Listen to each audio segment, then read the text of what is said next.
très fort.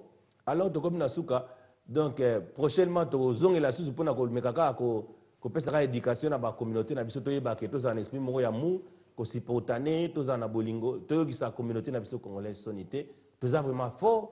Nous avons un grand chef Ouazali, chef Moralingi Batinyo surtout. Bato bazana besoin balanda message to zong sango na YouTube na biso ya TVRDC to ko chango pe na Welcome TV, beaucoup tapé na Facebook, il y a Bienvenue Welcome ou bien les amis de Welcome TV. Bon monde na makamno sur to lobby awa. God bless you. See you next time. Bye bye.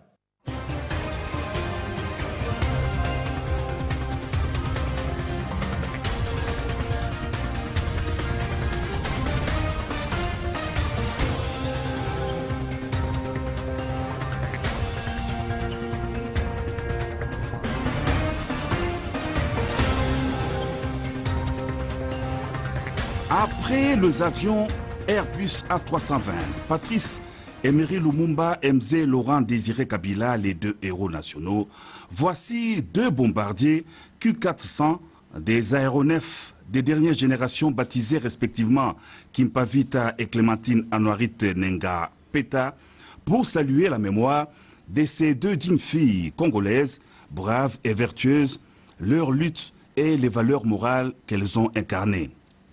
7 mois après la réception de deux Airbus de Congo Airways, le chef de l'État, Joseph Kabila Kabange, est revenu à l'aéroport international de Njili pour présider la cérémonie consacrée à l'inauguration des vols commerciaux des nouvelles acquisitions de la Compagnie nationale d'aviation, les aéronefs bombardiers Q400. Le gouverneur de la ville de Kinshasa qui a exprimé au président de la République les chaleureux remerciements et la profonde gratitude des Quinoises et Quinois a relevé l'impact positif des vols commerciaux de Congo Airways pour l'amélioration des flux d'échanges et des mobilités entre Kinshasa, la capitale, et les provinces, ce qui va davantage contribuer à l'unification du pays et à booster le développement. Pour le gouverneur de la ville de Kinshasa, la cérémonie organisée en cette journée du 17 mai incarne tout un symbole. Le 17 mai 1997, la ville de Kinshasa avait salué avec liesse le changement intervenu au pays et surtout l'espoir d'un mieux-être suscité à cet effet. Aujourd'hui, le 17 mai 2016, cet anniversaire est marqué par une cérémonie symbolique qui démontre la volonté politique du chef de l'État de maintenir cet espoir en améliorant davantage le cadre et les conditions de vie de la population.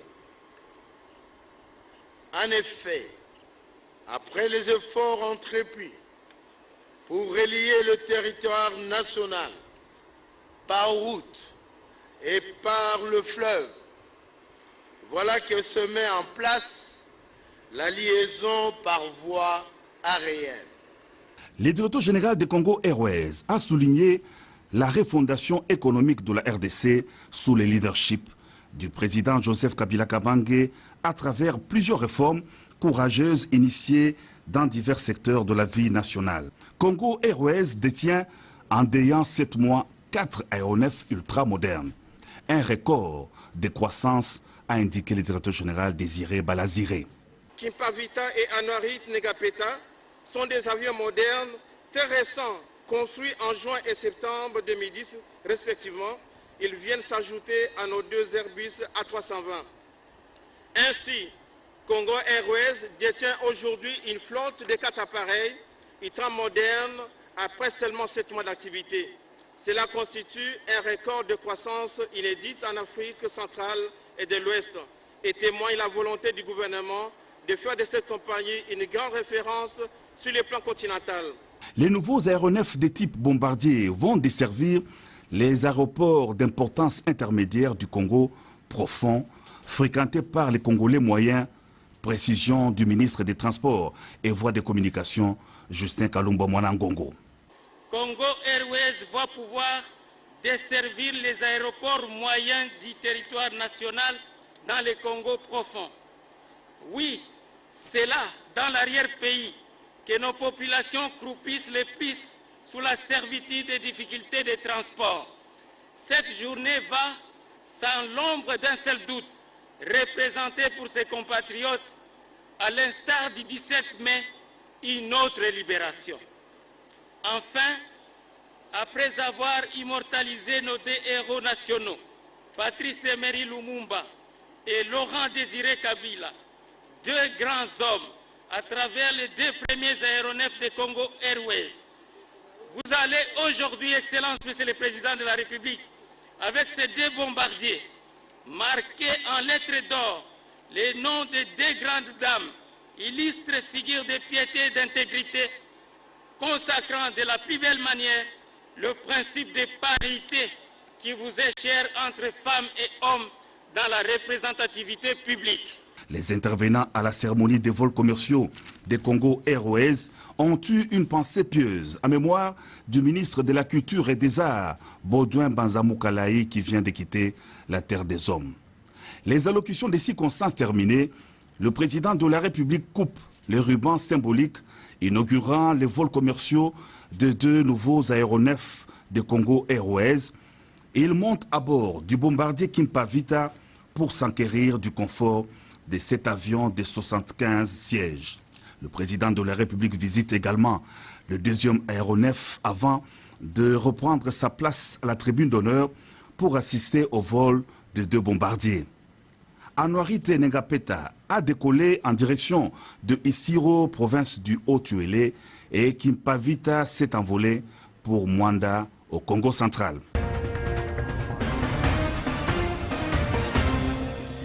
Jeudi 19 mai 2016, c'est une journée lugubre, avec un temps maussade de plus en plus morose. Le ciel encore brumeux, sur Kinshasa, la capitale de la République démocratique en deuil, plonge encore dans le chagrin. Le soleil matinal n'est pas au rendez-vous. C'est la cérémonie funèbre du ministre de la Culture et Arts Banzamou-Kalaï Nsungu, décédé à l'âge de 103 ans des suites d'une maladie. Le site choisi, c'est le Palais du Peuple, placardé de portraits géants de notre cher disparu Banzamou-Kalaï Nsungu. Le ciel radieux est assombri, c'est la nuit éternelle pour ce grand homme dont l'ardeur humaniste a marqué d'une empreinte indélébile la verte jeunesse et sa carrière politique hors pair de 3 décennies à l'hémicycle dans l'équipe gouvernementale, d'où ses obsèques dignes organisées sous l'impulsion de l'autorité suprême du pays en l'honneur de ce patriote attaché aux valeurs républicaines. Et le président de la République, Joseph Kabila Kabange, a tenu à lui rendre un dernier hommage à l'hémicycle de l'Assemblée nationale, où a déferlé un flot de personnalités des divers horizons, telle une nuée.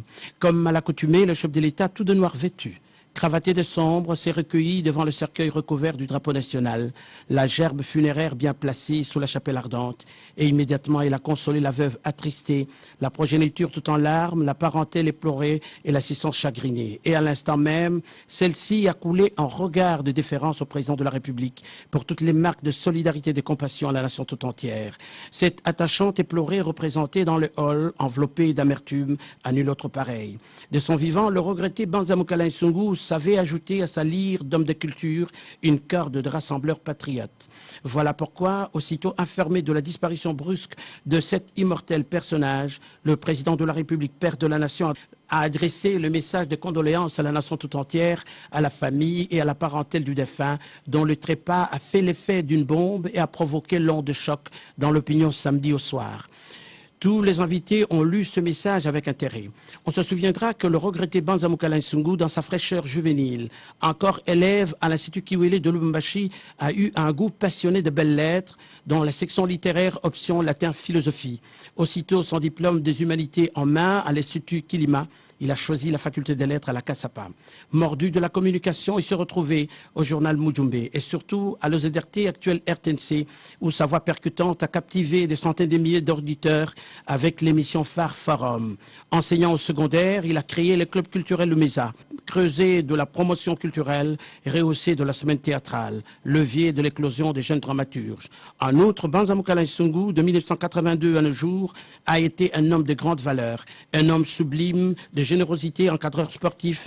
Il a contribué à la promotion des différentes disciplines sportives dans la capitale du cuivre. Membre de la majorité présidentielle, Banza Mukala Nsungu a été l'un des tribuns de la cohésion nationale et du dialogue prôné par son Excellence, Monsieur le Président de la République, d'où l'essence profonde du message de condoléances. L'illustre disparu a eu une vie multiforme, que la nation tout entière écrit de sa plus belle encre un hommage de cet homme de valeur que le Père Tout-Puissant a rappelé à lui pour un repos éternel. Au cours de cette cérémonie funéraire de recueillement, deux éloges funèbres ont frappé l'assistance dont le regard perdu dans la tristesse a eu souvenance de cet homme de lettres, acteur politique, idole des jeunes et des sportifs, communicateur à souhait et enseignant de surcroît. Le premier orateur, le ministre de la Santé, Kabange Numbi, a retracé les qualités du ministre Banza Mukala Nsungu, homme des qualités au superlatif, généreux, constant et sage. Nous sommes réunis ce jour pour rendre hommage à un homme d'État.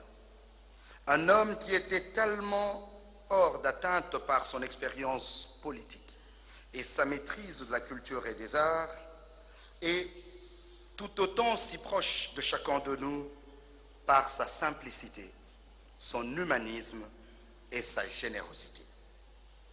Je me fais le devoir de prononcer cette oraison funèbre, tout simplement parce que le destin a fait que je sois très proche de lui et ai échangé beaucoup avec lui la dernière semaine de sa vie sur Terre, jusqu'à quelques minutes près. Molière disait, dans Le dépit amoureux, je cite, « qu'on ne meurt qu'une fois, et c'est pour si longtemps. » Bondoua Banza Mukala Nsungu n'est plus, il n'est plus, et on ne le verra plus jamais. À l'annonce de sa mort, le samedi 14 mai 2016, peu avant 21 h, le président de la République, chef de l'État, a immédiatement transmis ses condoléances à la famille de l'illustre disparu et s'est exclamé en ces termes: « La République démocratique du Congo a perdu un homme de bien, un homme de paix. » Il a ensuite instruit le gouvernement d'organiser les funérailles dignes de ce grand homme en insistant que tout se passe dans la paix. Le peuple congolais pleure et rend hommage ce jour à un homme bon, un homme généreux, un homme intègre, simple et très cultivé. L'orateur d'une voix limpide a relevé au passage l'implication personnelle du chef de l'État pour ses funérailles et les condoléances à la nation d'une plume qui sublime feu Banza Mukala Nsungu, homme sublime de générosité et de patriotisme, a-t-il martelé. Dans la foulée, il a rappelé la contribution du défunt ministre aux funérailles de Papa Wemba, une célébrité musicale. Dans son oraison, il a soulevé le mystère de la mort et le destin de l'homme. Le second orateur, le fils Banza, d'une voix brisée de tristesse, a marqué aussi l'assistance par la profondeur de son message. Remerciement au chef de l'État, père de la nation, il a rappelé à tous le sens d'écoute de son père et la volonté de servir à tout instant la nation et ses semblables. Éloges funèbres terminés, diverses personnalités tant nationales qu'étrangères se sont succédées pour le dépôt de gerbes de fleurs, du président de l'Assemblée nationale à son collègue du Sénat, du Premier ministre au haut magistrat, de la délégation de la République du Congo au doyen du corps diplomatique, des officiels militaires et civils. Beaucoup de gens ont défilé une véritable procession en ces lieux funèbres, y compris le cabinet de son Excellence, Monsieur le Président de la République, le secrétaire général du PPRD, les membres du parti UDECO, les délégués de la famille du défunt et plusieurs dignitaires de la République démocratique du Congo. Le regretté ministre sera inhumé à Lubumbashi, ville qu'il a vu grandir, éclore sur le plan intellectuel et culturel, fleurir au fil du temps dans la sphère politique comme une étoile, idole des jeunes, l'un des messagers de la cohésion nationale et du dialogue. C'est un éternel adieu de la nation à cet homme de valeur. Aussitôt après, le président de la République, Joseph Kabila Kabange, a pris congé de tout le monde, devoir de père de la nation accompli, et s'est dirigé vers le cœur de la ville de Kinshasa.